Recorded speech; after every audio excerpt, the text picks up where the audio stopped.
এইটা হচ্ছে লক্ষ্মী পুজোর সেকেন্ড পার্ট। পুজোর ওদিকে সব গোছগাছ করা হয়ে গেছিলো আর নিজেরাও একটু রেডি হয়ে নিয়েছিলাম। আর এই যে টুনি লাইটটা দেখছো, এটা সেই সকালবেলা ইনস্টামার্ট থেকে নিয়েছিলাম, ওটা ব্যালকনিতে ঝুলিয়েছিলাম।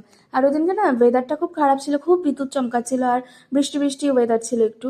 তো ভয় লাগছিল যে পুরোহিত মশাই ঠিকঠাক করে আসতে পারবে কিনা, কিন্তু উনি আমাদের ফ্ল্যাটের নিচের ফ্লোরেই থাকেন, তো ঠিকঠাক করেই উনি টাইম মতো এসে গেছিলেন। আর ওনার পুজোও আমাদের খুব ভালো লাগে।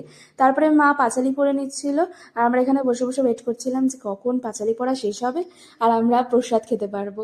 তো তারপরে ভালোভাবেই পুজো সম্পন্ন হয়ে যায় আর আমরা ওই যে মাখাগুলো হয় সেগুলো সব মেখে নিয়েছিলাম। তারপরে প্রসাদ বিতরণ হচ্ছিল আর এবারে ভাই আর বোন মিলে সবাইকে প্রসাদ বিতরণ করেছে ফ্ল্যাটের সব ঘরে ঘরে। আর পাশেই আমার এক স্টুডেন্টের বাড়ি ছিল, তো ওদের বাড়িতেও একটু প্রসাদ দিতে গেছিলাম।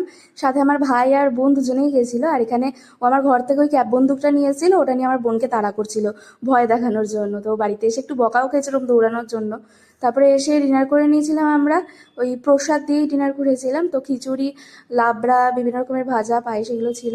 তো ব্লগটা ভালো লাগলে একটা লাইক করে দিও আর চ্যানেলটা সাবস্ক্রাইব করে দিও। টাটা।